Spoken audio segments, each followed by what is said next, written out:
daya manusianya banyak. Jadi kita bisa membuat Indonesia jadi lebih baik. Caranya gimana kontribusi kita untuk negara? Salah satu kontribusi saya adalah melalui VTube. Karena melalui VTube kita bisa membantu begitu banyak orang. Kita nggak cuma lihat diri sendiri. Kalau soal punya uang, ada penghasilan, dapat duit, sudahlah. Sudah pasti dapat, nggak mungkin nggak. Kalau nggak dapat, Anda nggak lagi di VTube itu namanya.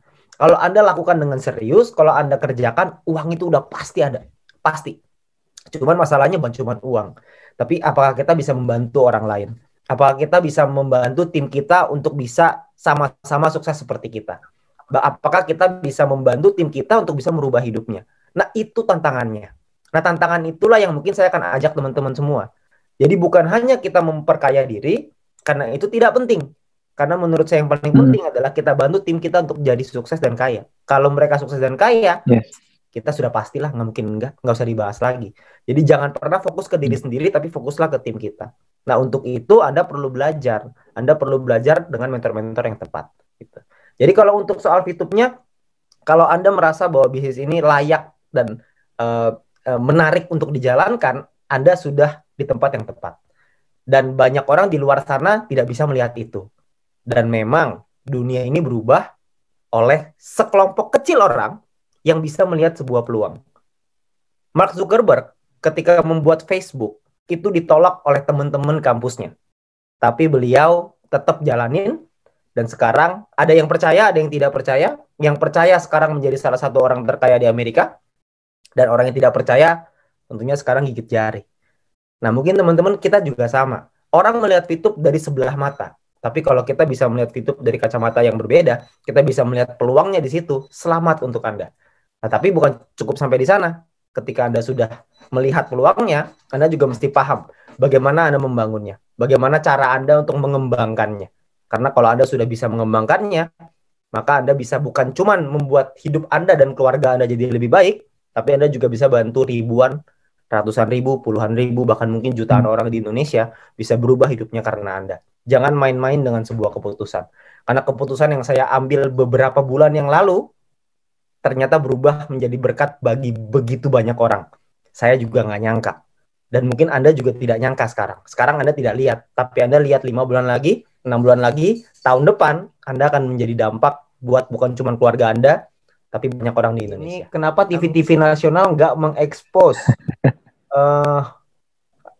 Adakah clue kapan e-commerce keluar? Oke. Gojek, Grab, Uber disebut TV nasional, VTube kok tidak? Oke, Gojek, Grab, dan Uber disebut di TV nasional sekarang, bukan ketika dia bangun. Ketika Gojek tahun 2015 nggak ada Pak di TV. Itu boro-boro di TV, di SMS mungkin ada. Tapi kalau di TV kayaknya nggak ada. Kalau misalkan sekarang tentu saja gitu. Tapi kita lihat VTube 5 tahun lagi, jangankan di TV Pak, di bioskop juga ada mungkin nanti. Semuanya akan ada.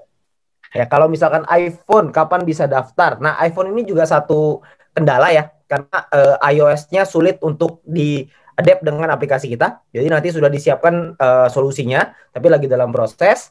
Terus kalau untuk tadi e-commerce, e-commerce ini problemnya adalah di perizinan. Sekali lagi, ini model bisnis kita ini terlalu, kalau bahasa Yamaha selangkah ke depan, tapi ini kayaknya beberapa langkah ke depan gitu ya. Ini terlalu depan nih, sampai sulit untuk kita jelasinnya aja, bikin mudengnya aja susah gitu. Jadi kita perlu waktu. Jadi mungkin prediksinya mungkin tahun depan kayaknya deh.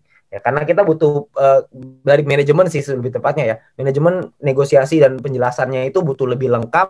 Mereka butuh yang lebih jelas. Karena birokrasi di Indonesia kita semua sama-sama paham ya. Semuanya butuh waktu.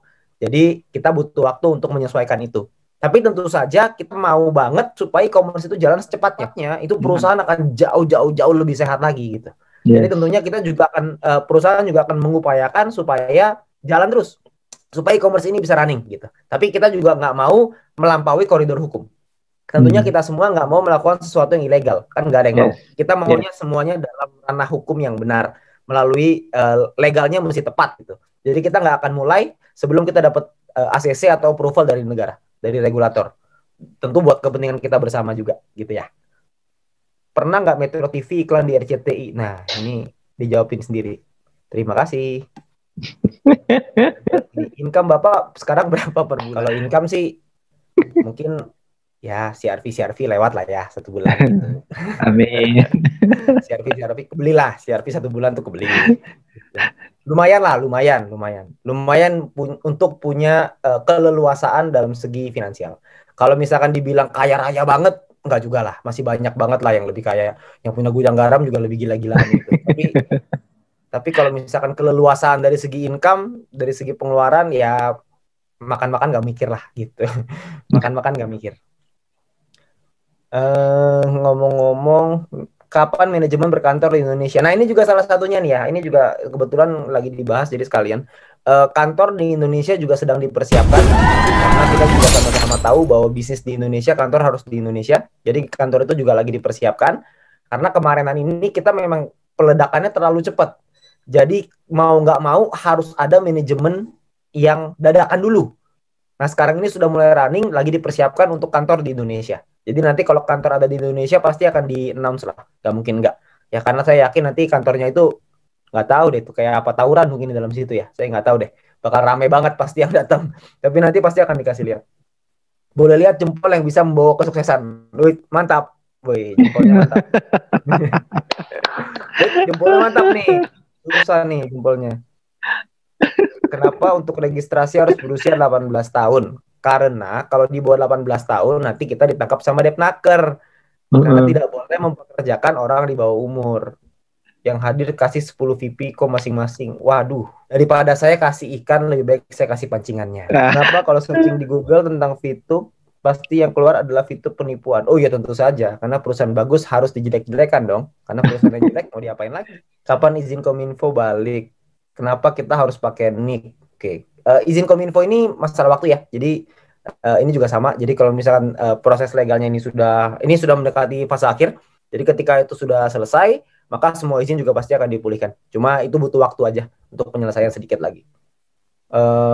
Jempolnya panjang banget ya, gak buntet. Makanya rezekinya panjang. Bisaan aja dulu waktu gua susah nggak begitu.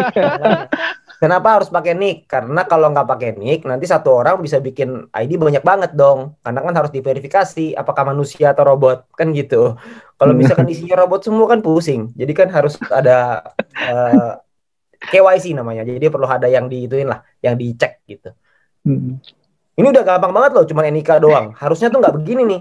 Harusnya tuh ada selfie-nya, ada fotonya, ada apa gitu. Harusnya ada beberapa lagi. Betul.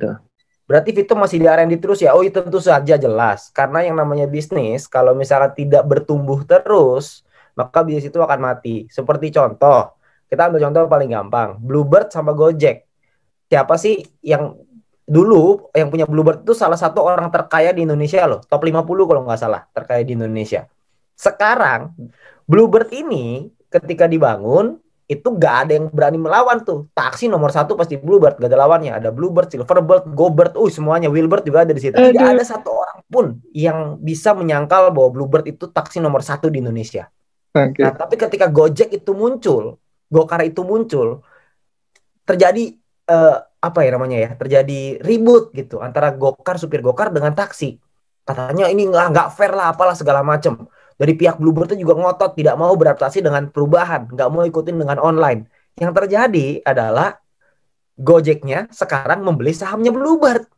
Jadi yang tadinya kompetitor, Bluebird tadinya di atas, sekarang Bluebird mau nggak mau bekerja sama dengan Gojek gitu. Jadi namanya bisnis harus terus berubah. Begitu juga dengan Vito, pasti akan ada perubahan. Kalau Anda tanya akan berubah atau enggak, dijamin pasti akan berubah.